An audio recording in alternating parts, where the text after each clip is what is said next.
교회다워지자. 종교개혁 이전에는 교회가 교회다움을 많이 잊어버렸습니다. 그리고 종교개혁 이후에 하나님의 말씀으로 돌아가자라고 하는 운동이 일어나지요. 그래서 그 말씀대로 살아가려고 하는 몸부림과 더불어 하나님의 말씀에 대한 깊은 연구가 이루어지게 되는 겁니다. 그래서 종교개혁 이후에 17세기에는 청교도, 그러니까 하나님의 말씀대로 살려고 하는 몸부림이 일어났지요. 그것은 신학자들의 많은 도움이 있었습니다. 토마스 굿윈이라고 하는 청교도 신학자가 하나님의 말씀을 보면서 인류에게 주어진 것 중에서 가장 소중한 것이 무엇인가라는 것을 그가 깨닫지요. 생명은 이 땅에 존재하는 것 중에서, 이 땅에 존재하는 이에게 주어진 것 중에서 가장 최고의 선물이다. 그런 말을 하게 됩니다. 생명은 이 땅에 존재하는 모든 것에게 존재하는 그 자체에 대해서 최고의 선물이라고 한다면 그 생명이다. 생명은 하나님께서 이 땅에 생물들, 살아있는 존재들에게 준 최고의 선물이다. 그러므로 그 생명은 귀하고 소중하고 아름답다. 그래서 그 생명은 함부로 빼앗아서도 안 되고 그 생명은 존중되어야 한다. 이것이 바로 하나님의 말씀에서 비춰지는 생명이다. 생명의 존엄성에 대해서 깨닫게 되고 말하게 되지요.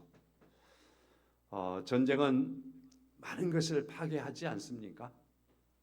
우리가 매일 뉴스마다 전쟁에 대한 소식을 접하지 않을 수 없지요. 지금 현재 사회가, 세계 국가가 그런 가운데 있기 때문에 얼마나 많은 피해와 파장이 일고 있는가 하는 건 우리 개인, 우리 삶 속에서도 파장을 느끼고 있습니다. 자, 이란과 헤즈볼라에 대하여 미국과 이스라엘이 공격을 하고, 그 다음에 러시아와 우크라이나 전쟁이 있고, 팔레스타인에 대해서 이스라엘의 공격이 있고, 이런 전쟁들이 아직 멈추지 않았습니다. 그래서 문득 이런 생각이 들었습니다.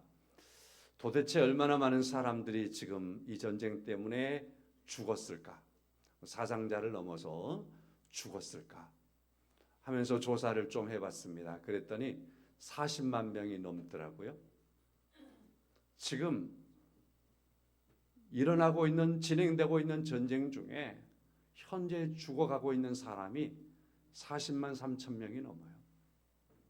도대체 40만 3천이 얼마나 될까 싶어서 우리 주변의 도시들을 좀 정리를 해봤습니다. 목포 시민이 22만 명 정도 된다 그래요. 목포 시민은 그의 반은 좀 넘고, 나주 시민이 11만 명쯤 된다고 그래요. 하순 군민이 6만 명쯤 된다 그래요. 그래서 이 세 지역을 더해봤더니만 그래도 40만 명이 안 돼요.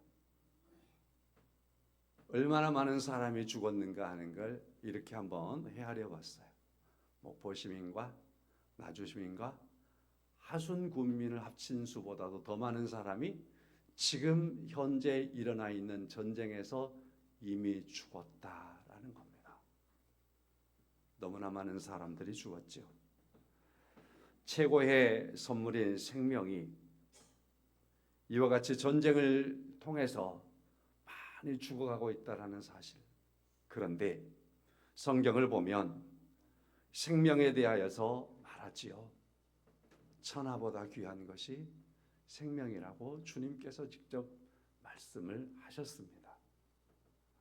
오늘 본문의 말씀에서 보면 사단이 와서 욥을 한번 시험해 보지요 라고 할 때에, 그래, 모든 걸 다 허락해 주겠는데 욥의 생명은 건들지 마라. 욥의 생명은 네가 건들 게 아니야. 사단에게 하나님께서 말씀을 하시죠. 왜냐하면 욥의 주변에 있는 모든 것들이 귀하지 않은 건 없지만, 그러나 욥의 생명은 너무 귀해서 하나님께서 붙잡고 계시되겠다. 하나님께서 욥의 생명은 붙잡고 계신다라고 말씀을 하시면서 욥의 생명은 건들지 말아라. 오늘 제목의 말씀이 있죠. 욥의 생명을 해하지 말라 하시는 말씀이 6절 하반절의 말씀에 있습니다. 이처럼 생명은 귀중하고 소중하기 때문에 하나님께서 그 생명에 대해서는 그냥 방치하지 않습니다. 하나님께서 생명을 주셨고 생명에 대해서는 하나님께서 직접 관리하시고 그 생명을 하나님께서 보존하시고 그러십니다. 그래서 사람들의 생명이 죄로 말미암아 죽을 수밖에 없었을 때에 그 생명을 살리시기 위해서 하나님은 독생자 아들 예수 그리스도를 이 땅에 보내시는 것을 마다하지 아니하셨고, 또 예수님께서 아버지의 뜻을 순종하여서 이 땅에 오셨고 십자가에 죽기까지 하시면서 자기의 죽음을 내어놓고 여러분과 저의 생명을 사시고 구원하신 줄로 믿습니다. 우리 생명은 함부로 버려질 존재가 아니고 타인에 의해서 해침을 당할 수도 없는 것이고, 그러므로 전쟁을 통해서 죽어가는 많은 사람들의 생명을 생각하며 이런 일들이 빨리 끝나기를 바라는 것이 우리의 기도여야 되겠고, 그것은 전쟁이 지속되는 것은 계속해서 발발하는 것은 절대로 하나님의 뜻이 아니라는 것을 우리가 이런 말씀을 통해서도 충분히 접근해 볼 수 있습니다. 하나님은 우리의 생명을 존귀히 여기시고 사랑하시되 끝까지 우리의 생명을 사랑하시는 하나님이신 줄로 믿습니다. 제가 이런 글을 읽었습니다. 전쟁에서 발생하는 죽음을 통계적 수치로 환원하는 현상은 현대 사회가 직면한 가장 비극적인 윤리적인 태보이다. 사람의 생명이 얼마만큼 희생되고 죽었는데 그 희생되고 죽은 사람들에 대해서 한 사람 한 사람을 생각하지 아니하고 몇 명 죽었다, 40만 명이 죽었다, 이런 식으로 통계적으로 이것을 계산하고 통계적으로 이것을 관리하는 이것은 지금 현대 사회가 직면하고 있는 가장 비극적인 윤리의 태보다, 그렇게 말하더라는 겁니다. 도대체 왜 그럴까 싶었습니다. 통계를 가지고서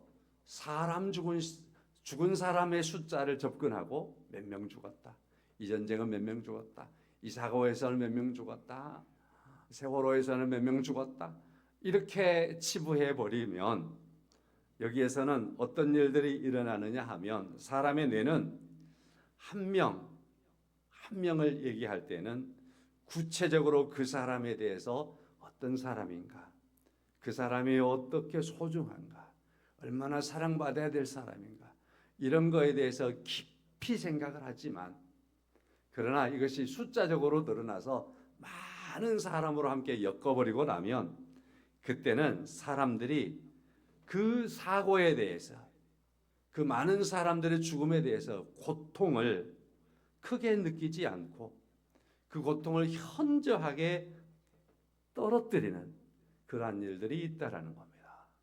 그래서 뉴스를 우리가 접하면서도 전쟁을 통해서 몇 명 죽었다 하면 귓전으로 듣고 지나가 버리는 거예요.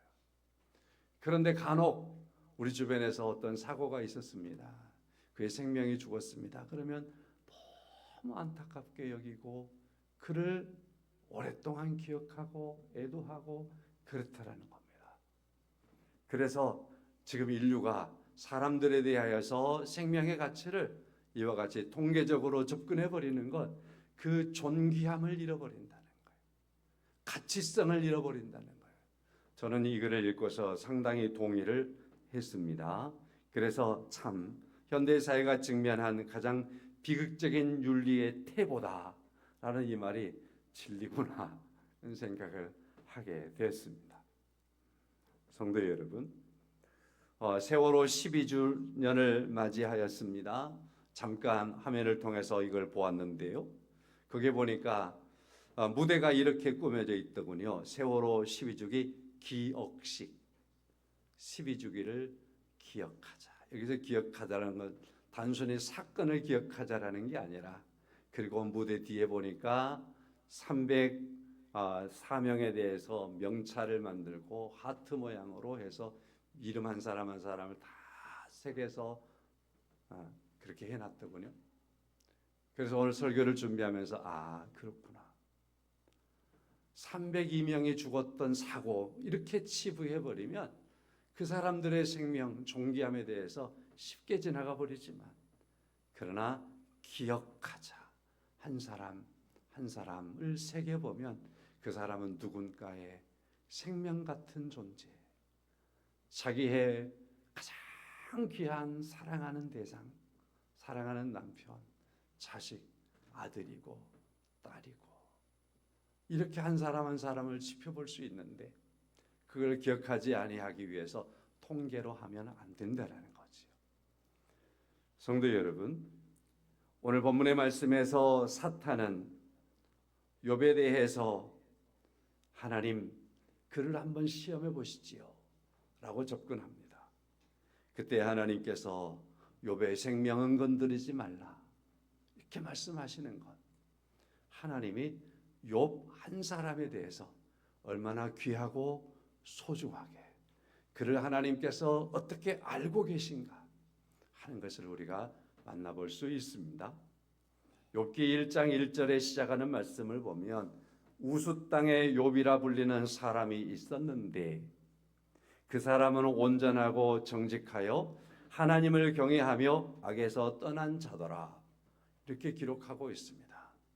어떤 성경학자들은 여기에서 우수 땅의 욥이라 하면서 우수 땅에 상당히 관심을 두는 그러한 신학자들이 있었습니다. 도대체 무슨 의미일까라는 거지요. 우수 땅은 그들이 접근합니다. 우수 땅은 이스라엘 예루살렘이 아닙니다. 우수 땅은 어디인지 정확하게 성경학자들이 지금 짚어내지를 못합니다. 욥이 살았던 땅, 오늘 1절에 욥이 우수 땅의 욥이라고 불리는 사람이 살았었는데 이 우수 땅이 어디인가에 대해서 모른다는 거예요. 인류가 몰라요, 어딘지. 다시 말해서 욥이라고 하는 이 사람이 살았던 이곳은 사람들이 생각하는, 유대인들이 생각하는 가장 귀하고 소중하고 하나님의 성, 하나님의 땅, 하나님의 도성, 하나님이 임재하고 있는 곳 예루살렘에 살고 있는 욥을 하나님께서 그렇게 귀하고 존귀하게 여긴 것이 아니라 어디인지도 모르는 곳, 이 지구, 이 어마어마하게 큰 지구 땅덩어리에서 어디인지도 모르는 그 한적한 어느 곳에 살고 있었던 욥이라고 하는 그 사람이 하나님을 경외하는 것을 하나님이 보시고 그 욥이라고 하는 이 사람을 하나님께서 귀하고 존귀하게 여겼다라는 말씀이죠. 이 말씀은 오늘 우리가 이렇게 가져올 수 있습니다. 오늘 대한민국 땅 강주애양교회에 앉아서 예배드리고 있는 이 사람은 예루살렘에 살고 있는 사람이 아니지만, 그러나 이 사람은 나나 여기를 잘 알고 있지, 여기를 세상 사람들이 뭐 아나요? 저 목사인데요, 간혹요 목사님들 만나갖고요, 어디 목사님이세요? 강주애양교회 목사인데요. 강주애양교회가 어디 있어요? 몰라요. 그럼에도 불구하고 욥이라고 하는 그 사람이 어디, 그 우수 땅이 어딘지도 모르지만 그가 정직하게 하나님을 경외하고 악에서 떠나지 않고 살아가는 이 사람인 대하여서 하나님이 그를 애주시하시고 이 사람의 생명에 대하여서 쉽게 여겨버리지 아니하시고 사단에게 하나님께서 어디 다녀왔느냐? 세상에 두루두루 다녀왔습니다. 1장의 이야기입니다. 그래, 우스 땅에 살고 있는 욥이라고 하는 사람도 보았느냐? 예, 보았습니다. 하나님께서 욥이라고 하는 사람이 우스 땅에서 어떻게 살고 있는가 하는 것을 알고 계셨더라는 겁니다. 오늘 여러분과 제가 여기에서 어떻게 살아가고 있는가 하는 것에 대하여 하나님께서 아시고 있다는 겁니다. 그리고 여러분과 저를 아실 뿐만 아니라 사단이 욥을 시험하겠다고 그럴 때에 하나님께서 그래, 모든 것을 다 허락해 주겠지만 내가 가장 귀하게 여기는 욥의 생명은 건들지 마라. 그건 내가 지키는 바이다. 욥의 생명은 내가 존귀히 여기는 바이다. 사단 너 같은 것이 욥의 생명을 건들 수 없다. 그렇게 말씀을 하시고 있는 거지요.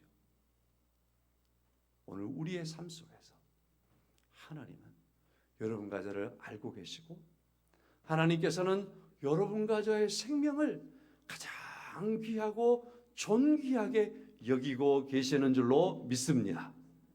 세상은, 사람들은, 우리들을 몰라도 하나님은 보고 계시고 알고 계시고 우리가 하나님을 향한 경외심을 가지고 있는 말 한마디 던질 때 그거 듣고 계시고 하나님을 경외하는 눈빛 하나를 가지고 꽃을 바라볼 때 그걸 보시면서 하나님은 영광을 받고 계시는 줄로 믿습니다.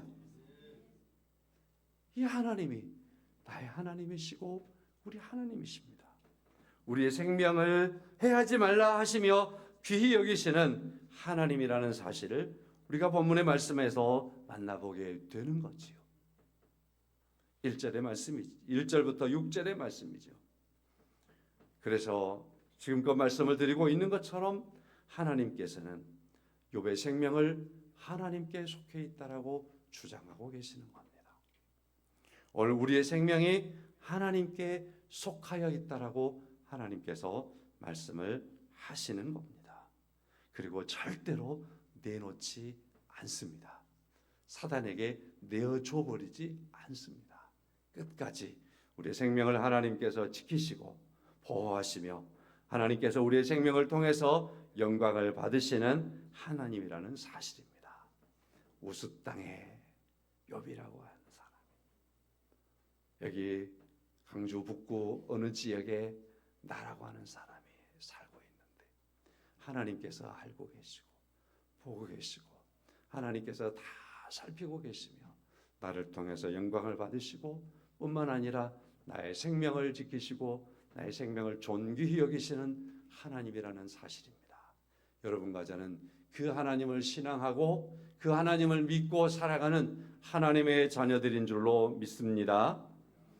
자, 두 번째 단락을 가보면 1절에서 6절의 말씀을 첫 번째 단락으로 제가 말씀을 드려서 생명을 귀히 여기시는 하나님 이렇게 말씀을 드릴 수 있었다면 두 번째 7절과 8절의 말씀이지요.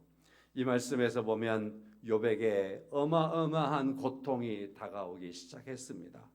사단이 와서 욥을 죽이지는 못하지만 그러나 욥에 대하여서 발바닥부터 정수리까지 종기를 발생을 시키는 겁니다.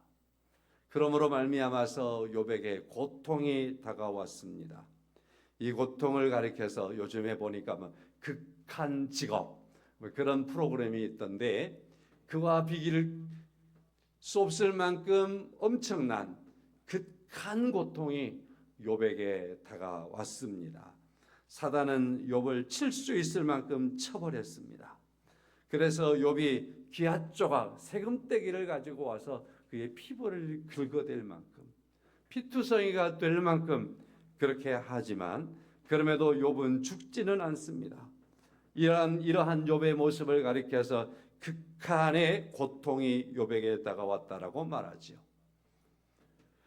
욥이 앓았던 병에 대해서 상피병이라고 어떤 이들은 말하죠.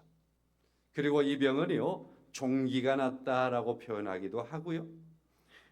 그리고 앞전 성경에 보면은 악창이 일었다고 말하기도 합니다. 그리고 어떤 이들은 말하죠. 이때 욥이 앓았던 병은 한센병, 그러니까 문둥병이라고 하죠. 이것과 유사한 병을 앓았다라고 말합니다. 아픈 종기와 가려움증, 그리고 그의 얼굴을 상하게 하고 식욕을 저하시키고 기력을 상실하게 합니다. 종기에는 벌레가 생기고요, 호흡이 곤란해지고요, 피부는 검어지고요, 벗겨집니다. 그래서 그 사람의 과거에 건강했을 때 모습을 아는 사람은 이 병을 앓기 시작한 사람 앞에 섰을 때에 기가 막히는 거죠. 입이 쩍 벌어지고 할 말을 잃어버리는 거죠. 기억하는 분 한 분이 있습니다. 저를 많이 지키고 사랑해 주었던 분인데요. 어렸을 때부터 신앙을 지도해 주었던 장로님이신데요. 이분에게서 연락이 왔습니다. 아들을 오는데 피로연을 우리 집에서 한다. 그래서 그 집을 갔잖아요. 시골집인데 가서 보니까 제가 전에는 들었어요. 그분이 많이 몸이 건강이 안 좋으시다는 것을. 가서 보니까 누군가가 하얀 이빨을 내놓고 저에게 다가오면서 굉장히 반갑게 받아주는 거예요. 빼짝냐고 얼굴은 새카맣고. 근데 저를 아는 사람인지 그렇게 반갑게 다가오는 거예요. 인사를 못했어요. 누군지를 못 알아봤어요. 이분이 저를 그렇게 아껴주셨던 장로님이셨어요. 볼골이 그렇게 아파서 완전히 망가져 버렸더라고요. 오늘 욥을 생각하며 그분이 생각났습니다. 오늘 본문의 말씀 가운데에서 욥의 친구들이 욥이 아팠다는 소식을 듣고 욥을 만나기로 하고 세 친구가 다가왔습니다. 11절 하반절 말씀에 약속을 하고 셋이서 함께 왔습니다. 멀리 멀밭이에서 욥을 바라보았습니다. 12절이죠. 눈을 들어 멀리 보매 그가 욥인 줄 알기 어렵게 되었으므로 그들이 일제히 소리를 질러서 울지요. 겉옷을 벗어서 찢지요. 하늘을 향하여 티끌을 날리죠. 그리고서 13절 말씀에 밤낮 7일 동안 욥을 멍하니 바라보면서 저 사람이 욥인가? 저 사람이 우리 친구 욥이었던가?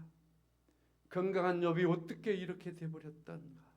한마디 말을 감히 할 수가 없었습니다. 욥은 이렇게 망가져 버렸습니다.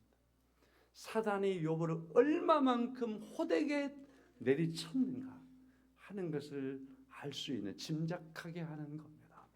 저는 그래서 그 장로님에게요 그냥 인사를 하고서요 했는데 나중에 그분이 그 장로님인 줄 알았어요.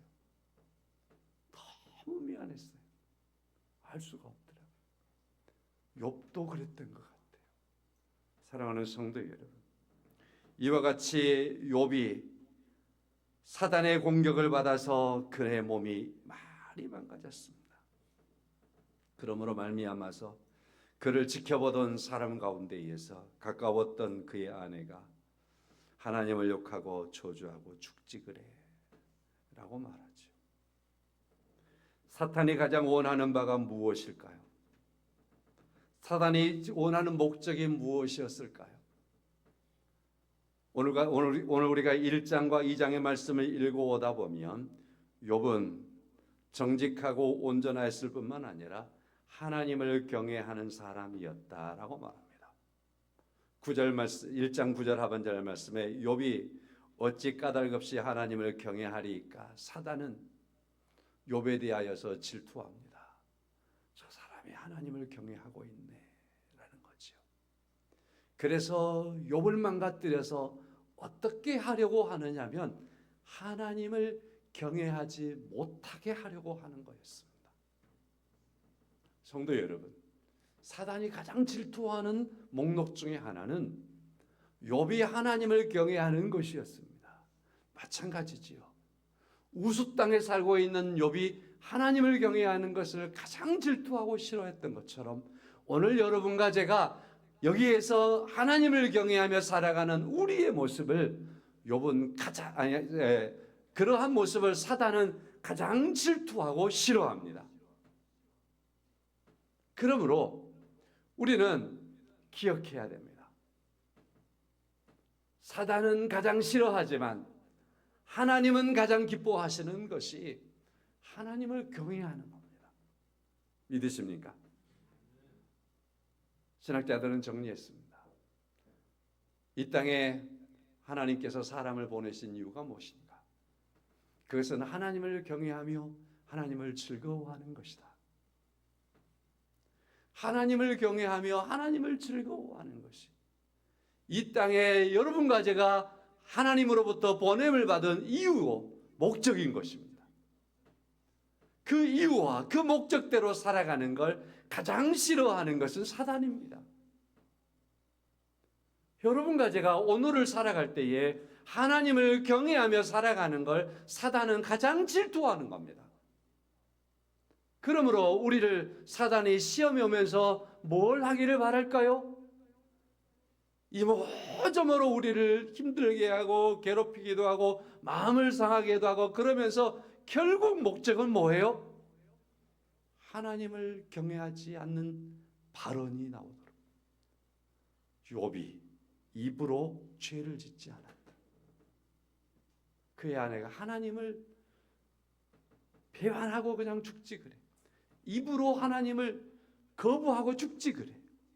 그러나 욥은 입으로도 하나님을 경외함에 대해서 벗어나지 않았다. 우리에게 가장 쉽게 하나님을 경외하는 위치에서 벗어나게 하는 것이 있다면 우리의 언어지 않습니까? 이 땅에서 살아가는 우리의 삶 속에서 나의 감정, 나의 언어, 나의 행동 하나 속에서까지라도 하나님을 경외하면서 벗어나는 일이 없이 살아가는 여러분과 제 삶을 살아갈 수 있기를 주님의 이름으로 간절히 축원합니다. 괴로움이 있겠지만 7절, 8절 말씀 얼마나 괴롭겠어요. 얼마나 괴롭겠어요. 남들이 볼 때도 말을 못할 만큼 이렇게 상했단 말이죠. 저도 가려움에 대한 병에 걸려본 적이 있거든요. 남들 다 잘 때 혼자 일어나서 오늘 긁고 긁으면 더 긁고 싶고 더 긁고 싶고 그래서 할 수 없이 항생제를 먹고 참고 그랬던 적이 있습니다. 욥만큼은 제가 이해하지 못하지만 그러한 가려움증을 느끼면서 욥은 얼마나 가려웠을까, 얼마나 힘들었을까 생각해 봅니다. 제일로 힘든 것 같아요, 성도 여러분. 그럼에도 불구하고 하나님을 경외하는 데서 벗어나지 않았던 욥의 모습을 우리가 말씀을 통해서 만나보는 겁니다. 우리의 삶 속에서 하나님을 경외하면서 절대로 벗어나지 않기를 주의 이름으로 간절히 축원합니다. 우리는 그래야 됩니다. 이 땅에 와서 우리가 살아가고 있는 중요한 이유고 하나님이 이 땅에 우리를 보내놓으신 목적이기 때문에 그렇습니다. 그 모습이 하나님께 영광이 되는 것이기 때문에 그렇습니다. 이미 말씀이 어느 만큼 반복이 됐지만 말씀이 증거되었지만 9절과 10절 말씀에 보면 이제 욥이 가장 사랑하는 그의 아내가 욥에게 다가오는 겁니다. 그의 아내가 욥을 지켜볼 때 얼마나 속상했겠어요. 얼마나 가슴이 아팠겠어요. 이 남편 너무 불쌍했겠죠. 그래서 그가 말합니다. 당신이 그래도 자기의 온전함을 굳게 지키느냐? 당신이 그래도 이렇게 된 거 아무리 봐도 하나님께서 저주한 건데. 왜냐하면 아까 말씀을 드렸던 것처럼 이러한 종기, 한센병, 이러한 피부병, 이런 병은 하나님으로부터 저주받았다라고 하는 별명이 있습니다.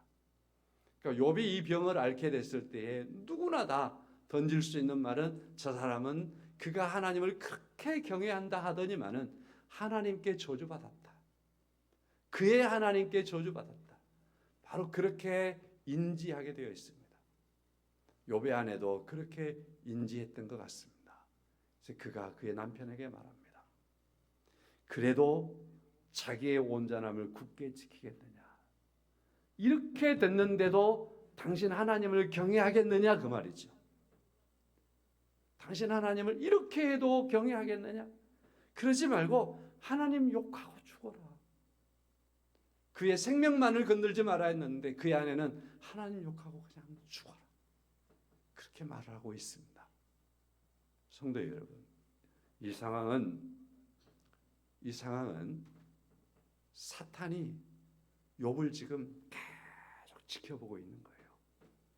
계속 지켜봐요. 네가 이래도, 네가 이렇게 아파도, 이렇게 죽게 되었는데도, 몰골이 이렇게 변했는데도, 가려워서 세금떼기로 막 몸을 긁어가면서도 사탄이 지켜보고 있는 거예요. 뭐 하라고요? 하나님을 경외하는 데서 벗어나라니까. 하나님을 버리라니까. 다시 말씀을 하면 하나님과 갈라서라니까. 그걸 지금 지켜보고 있는 거예요. 하나님이 욥을 사단 앞에 내어놓으시면서 뭐예요? 이러이러해도 욥은 나를 경외했다. 1장에서 그의 재산 다 가져가 버렸어도 하나님을 경외했다. 욥의 하나님의 경외함을 사단에게 하나님께서 내놓으셨잖아요. 사탄의 목적은 하나 딱 선 거예요. 그래요? 이 욥이 정말로 하나님을 배신하지 않을까요? 사람들은 이 가죽을 주고 이 가죽을 사는 거잖아요. 5절 말씀에. 사람들은 돈을 주고 목마르면 물을 사 먹는 거잖아요. 하나님 욥에게 그만큼의 고통을 주면 하나님 배반하겠죠. 하나님께서 욥에게 그만큼 복을 주었기 때문에, 그만큼 은혜를 주었기 때문에 욥이 하나님을 배신하지 않는 것 아니겠어요? 이 말이거든요. 그러니까 하나님이 주었던 것 한번 빼앗아 보지요. 재물 빼앗았어요. 근데 안 넘어갔어요. 그래서 욥의 생명 외의 것을 전부 빼앗아 보는 거예요. 그러면서 욥이 지켜보는 거예요. 하나님을 경외하지 않는 그런 한마디가 튀어나오도록. 그럴 때 욥을 충동하는 자 중에 욥이 가장 사랑하는 아내가 나서는 거죠. 하나님을 부인해봐라 하는 거죠. 여러분과 제가 이 세상을 살아갈 때 하나님을 부인하게 만들려고 하는 그런 요소가 멀리 있는 요소들 속에서도 나타나지만 때로는 매우 가까운 데서도 일어날 수 있다는 사실을 잊지 마시기를 바랍니다. 하나님께서 주시는 정말 뱀같이 지혜로운 지혜로움으로 하나님을 경외하는 것을 절대로 벗어나지 않는 은혜로운 삶들을 살아갈 수 있기를 주의 이름으로 간절히 축원합니다. 그래서 비둘기와 같은 순전함을 지켜가는 우리 성도님들이 될 수 있기를 예수님의 이름으로 간절히 축원합니다. 성도 여러분, 그러므로 사단은 이 아내가 일어나서 하나님을 욕하고 죽어라 라고 하는 이 말, 성경에는 한마디로 간단하게 쓰여져 있지만은 얼마나 예전하게 그랬겠어요. 그렇잖아요. 그 아내가 눈물로 그랬을 거 아니에요. 그렇잖아요. 사탄은 그 상황에서 캐제를 불렀을 거예요. 됐다. 욥과 하나님이 분리될 수 있겠구나. 욥과 하나님이 분리될 수 있겠구나. 바로 그 순간을 사단이 지금 맞이하고 있는 겁니다.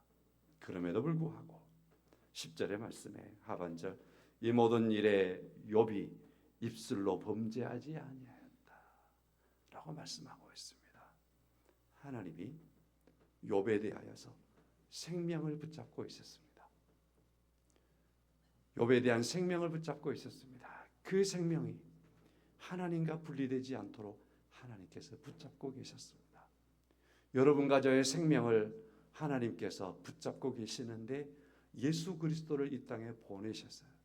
그리스도께서 십자가에 죽으시고 부활하심으로 죄로 말미암아 죽었던 우리의 생명을 살리시고 구원하셔서 우리의 생명이 영원토록 하나님을 경외하며 영원토록 하나님을 영화롭게 하며, 그래서 하나님과의 관계 속에서 하나님이 나의 하나님이 되신 것과 우리가 하나님의 백성, 하나님의 자녀된 것을 고백하며 하나님의 자녀된 삶을 살아가도록 하나님께서 그의 아들 안에서 우리를 붙들고 계시는 줄로 믿습니다.